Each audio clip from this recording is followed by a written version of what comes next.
Hello, everyone. Today's video is going to be very serious. I want to relate a story of a personal experience I had. I grew up as a Mormon, or a member of the Church of Jesus Christ of Latter-day Saints. My whole household was part of the religion, and we took it very seriously. And so I grew up believing in this, and I had a firm testimony. I remember reading the Book of Mormon when I was 11 years old and receiving what the church calls a confirmation of its truthfulness. So, why do I want to share my story with you? It's an important story to share.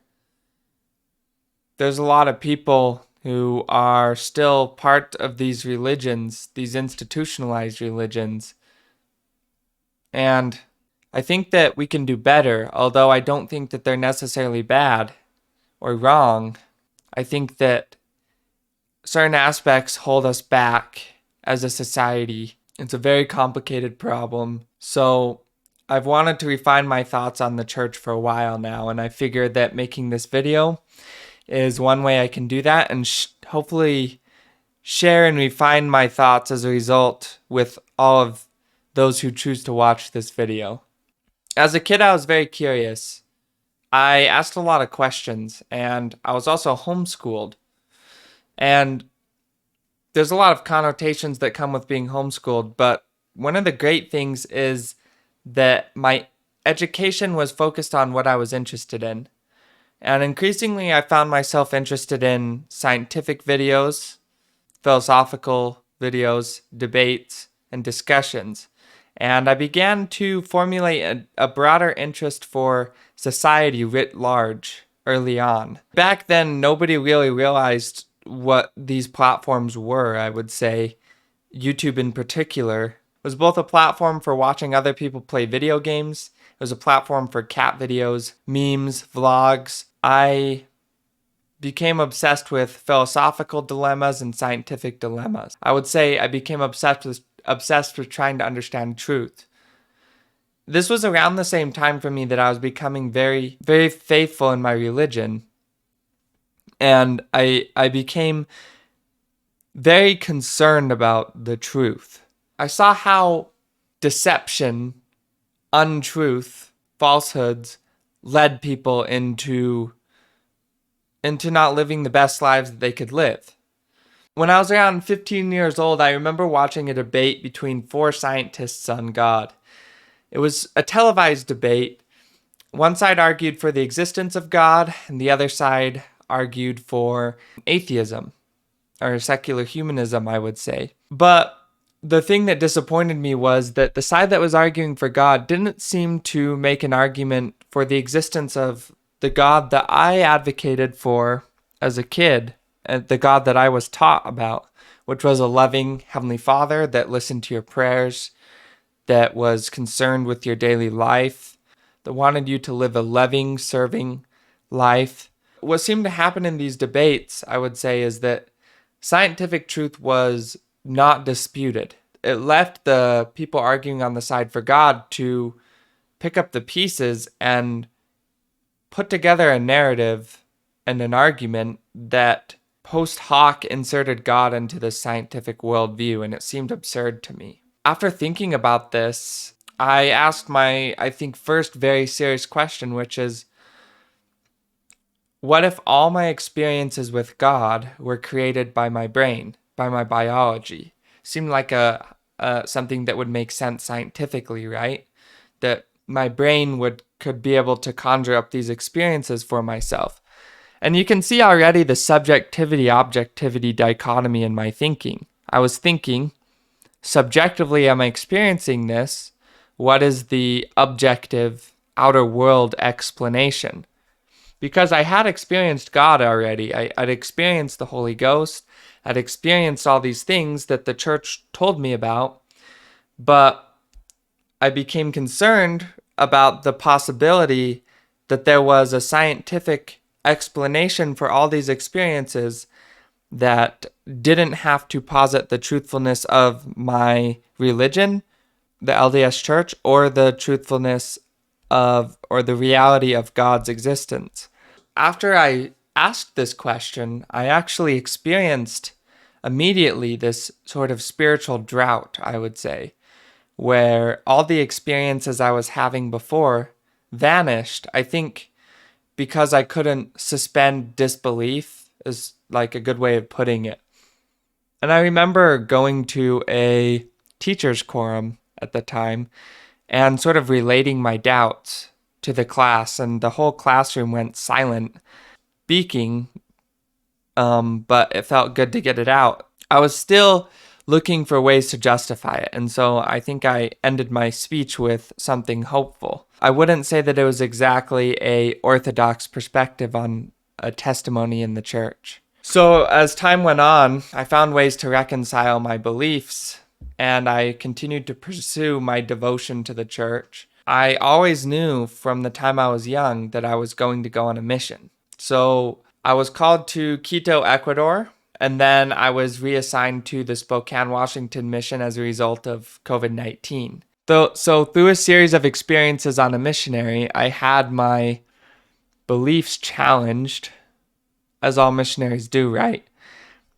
And my original beliefs were shattered in the face of a more viable worldview that encapsulated everything that was still important to me, but didn't necessitate my membership with the organization of the church. I'll start relating some of the stories or some of the experiences I had. I met a Catholic, a devoted Catholic on my mission. She was incredibly loving. Her family was in order, and she had worthy goals and ambitions. She seemed like she was about 20, 25 years old, and she would invite the missionaries over to have discussions, right? As Catholics would probably do. And she definitely was trying to convert us as much as we were trying to convert her. I could see how her Catholicism helped her in her life. I could see how her devotion to the belief system and the dogma made her a more loving person. The overall thing that I noticed with her Catholicism is it did bring her to a certain kind of spiritual enlightenment. And the spiritual enlightenment clearly brought joy and peace, happiness, and meaning to her life. And it helped her order her life and organize her life. It had helped her reach this level of enlightenment.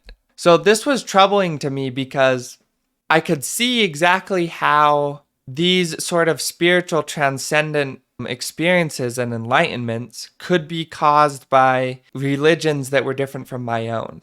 I saw that my own religion, the LDS Church, wasn't capable of giving me a type of enlightenment that was superior in any way to that of the Catholic Church. This was definitely contrary to the doctrine in our church that it is the fullness of the gospel, that essentially it's the one and only true church. And obviously there's the tag along saying with that it's not to say that other religions don't have truths in them, but fundamentally the church does believe itself to be the correct church.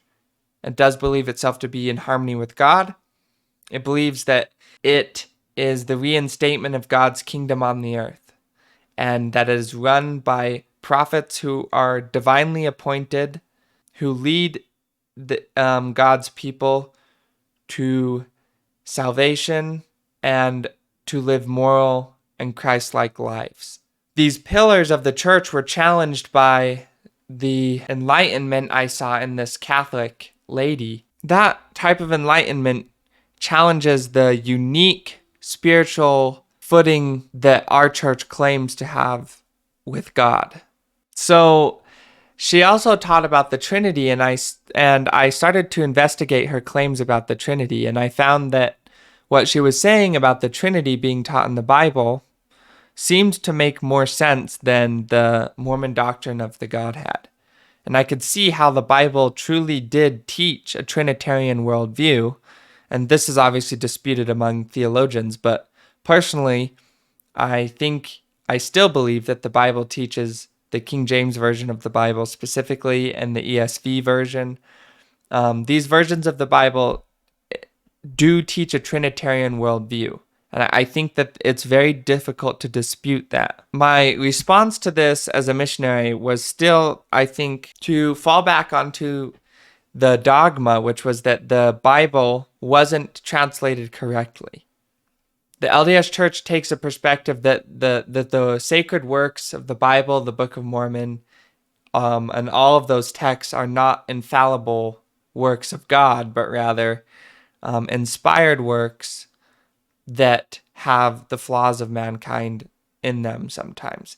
And we have to use the spirit of discernment, I would say, while we're reading them. We can't just garner propositional truths, but we have to follow our heart as we read these texts in order to discover the truth and the reality of what God is teaching us. That was my excuse for this contradiction of the Bible teaching a Trinitarian worldview rather than a worldview of the Bible, which was that this must be a flaw with the Bible. It's not a flaw with the church. Then I met another Christian. His name was Andrew, and he was a non-denominational Christian. And it was kind of interesting. We knocked on his door, and they were like, "Come in, come in." They were so happy to see us missionaries. Of course, we were thinking, "Man, this is nice. This never happens." It really does never happen, because they were excited to see us because they were ready to convert us.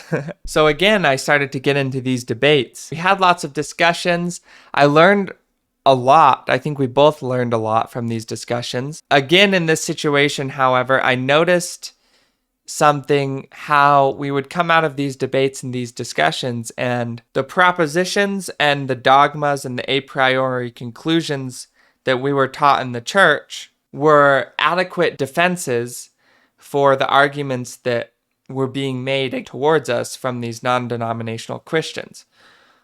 And so the church had this belief system that had filled in all the gaps, right?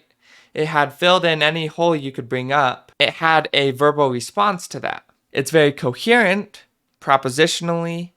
However, I noticed that what we were doing was we were dismissing what these people were saying, and we were dismissing them because if we had grappled with what they were saying and came to understand it and incorporate it into our belief system, it may cause a domino effect all the way up to our fundamental presuppositions as missionaries. The missionaries, and I found myself doing this too, along with them, we would respond to arguments in a way that was prepackaged by the doctrine that we knew. It wasn't the response from our hearts about what we felt was true, but rather an ideological defense for our fundamental presuppositions. So with all these experiences between these debates I had between the Catholic and the non-denominational Christian, I came to the conclusion that our ideological positions and our rational justifications for our beliefs were superficial to our practice and our embodied knowledge of our beliefs, and that our enlightenment was primary over these ideologies, and that we could achieve the same kind of enlightenment regardless of our ideological opinions. There was a level of enlightenment that was attracting us to these religions, and that wasn't exclusive to the LDS Church. It wasn't exclusive to the Catholic Church. It wasn't exclusive to these non-denominational Christians, because I could see how, in the case of the Catholic, in the case of the non-denominational Christian, and in the case of missionaries around me, that we were being transformed on a different kind of level that changed our mode of being in the world, and that our ideological justifications for that were merely superficial. And this was really a nail in the coffin for me, because it freed me. I thought, I don't need the church to be enlightened. I don't need the church achieve this level of peace, joy, and meaning. It doesn't have a monopoly on enlightenment. And the reason why this was also revealing to me is because I also had other things about the church that bothered me morally. I also felt in my life how the church was becoming a stale, ossified structure that didn't have this living truth this dynamical truth that was changing and morphing with the times and with everything that we were learning as humans, but rather this static type of truth that we had to accept a priori. The weight of this structure that's ossified into this rock, this unchangeable doctrine, would crush my individual lived experience, and I would either have to deny the experiences I had and accept that, and I think also accept a high degree of psychological suffering as a result, or I could accept this part of my lived experience as epistemological element in my life, have a truly open perspective to living and dynamically evolving to the way truth was changing and morphing in my life. So there were many things that were hitting me at the same time. 3 months before all of these things had started to happen, I received a letter from my brother-in-law. The first page of the letter explained what was going on in his life and his family and how he was doing. And then on the little bottom right corner, it said, "Blue pill stops here. Turn the page for the red pill." And that intrigued me, so I flipped the page over and I saw where he had outlined 3 doubts or concerns he had with the LDS Church. And I still remember these doubts that he had. One of them was self-fulfilling prophecy and circular reasoning. So he felt that the epistemology of the church, which is your method of obtaining truth, was circular. You read the Book of Mormon, and the Book of Mormon tells you how to know what is true. So you follow that step and you come to a testimony of the Book of Mormon. The problem is, for that process to be logically sound, your assumption has to be that the Book of Mormon is true in the first place in order to accept the method that it purports for finding truth. So anyways, that was one of his doubts, and there were a couple others that he talked about in his letter. At first, when I received this letter, I was a little bit confused and shocked. I understood his perspective, and that's when I just began to write a response to his letter. The response took me a couple months to write, and I was fairly proud of it. I sent it to him, and then he responded soon after with another essay where he talked about more doubts and concerns that he had with the church. And I read this essay, and it talked about the CES letter.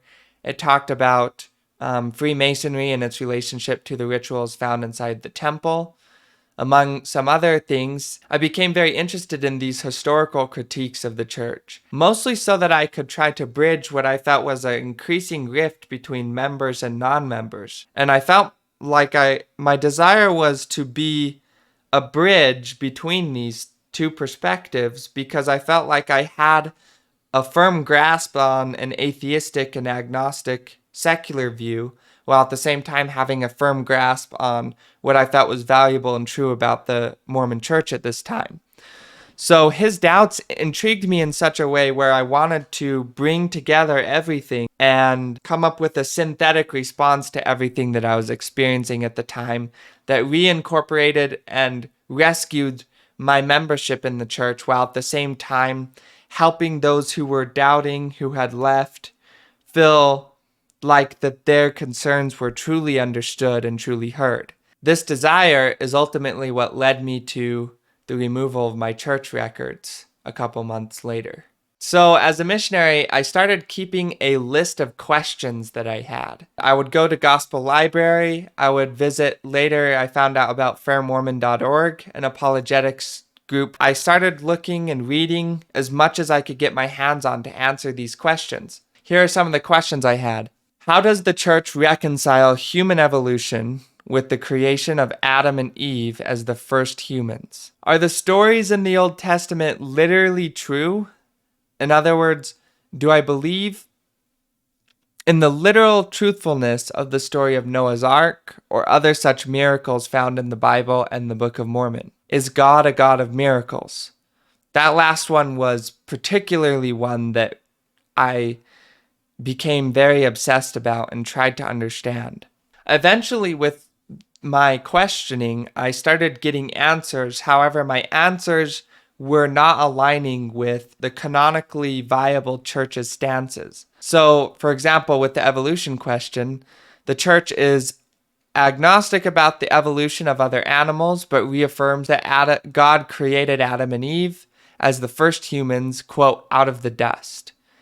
I read that out of the Old Testament Institute Study Manual. I admitted to myself that I didn't believe in the literal truthfulness of most miraculous events found in the Bible and the Book of Mormon. So that was a huge step for me. It was a sort of, in my heart, I had accepted a naturalistic worldview. I didn't believe that these stories or these miracles that were claimed to have happened the way that they claimed to have happened. Instead, I accepted them as more metaphors for truth. I didn't find supernatural events viable in my belief system any longer. I felt that those were extremely unlikely and implausible. And a lot of this just came from my personal experience. I have experienced this sort of connection biologically with how my body works and other animals that were similar to me. And this is partly what made the evolutionary worldview so viable to me, because I had this lived experience that felt evolutionary, fundamentally evolutionary rather than creationist. I could see the connections with my related animals. I felt evolution was the best and most compelling explanation that explained these experiences. The reason why I bring this up is because it didn't, for me, have to be hard empirical facts made by scientists. It was also just an acceptance of explanations that made sense of my personal experiences. So I remember waking up one morning and looking around, and I had felt disconnected from the church. So I was still on my mission in Spokane. And my eyes looked around and fell to rest on the Book of Mormon. And I thought to myself, I don't believe that book is divine, do I? Again, it was more a confession than a realization. It was something that I had already felt in my heart, but I just hadn't admitted to myself at the time. Things were starting to look bad for me as a missionary, because I wondered how I was supposed to be a missionary if I didn't believe in the truthfulness of the Book of Mormon, the keystone of the LDS Church. Looking back, it's not shocking at all. Again, I had this desire to bridge between these two worldviews. And at the time, I felt like I could do it, that I could actually come up with an innovative new perspective, one that could unite all these different doubts in my mind and rescue the viability of my membership with the church. That didn't happen with me. My pursuit of truth crumbled that expectation.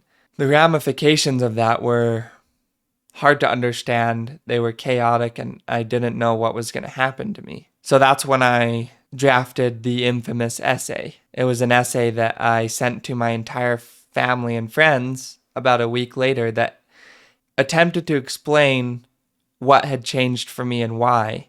It wasn't a very well-written essay. A lot of people didn't really understand what I was saying, but it was over for me at that point. I contacted my mission president, and for a couple weeks, we had hour-long interviews. I had interviews with his wife, his counselor, with him, and these interviews were all very similar. They were trying to bring me back, and they were trying to rescue the viability of the church for me in such a way that I could overcome my doubts and accept my faith in the LDS Church again.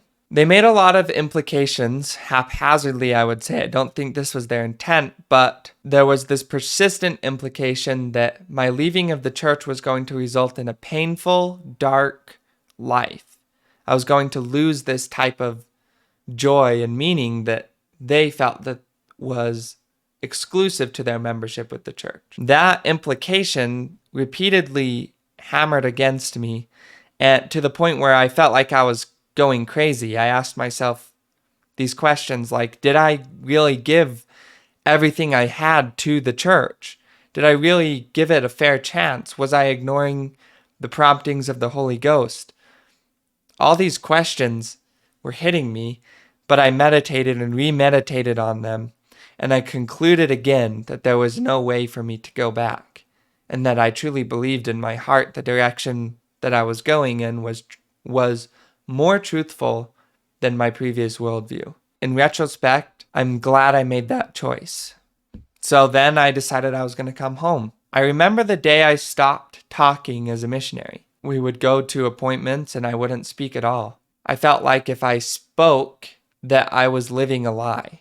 And I couldn't stand the badge anymore. Everything that I was wearing, the missionary suit, because it was an outer representation of what I felt was incorrect.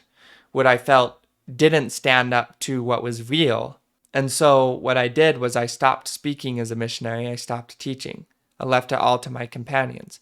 Luckily, I was in a trio of companions, so the two other companions could bounce off of each other and I could stay silent in every lesson. It's difficult to be transparent to yourself. It's hard to know why you do what you do, why you are the way you are. Sometimes I still wonder, was my pathway out of the church ridden with more honest questioning or casual dismissing, more reason or enmity towards the church? The best answer I have is I tried to believe.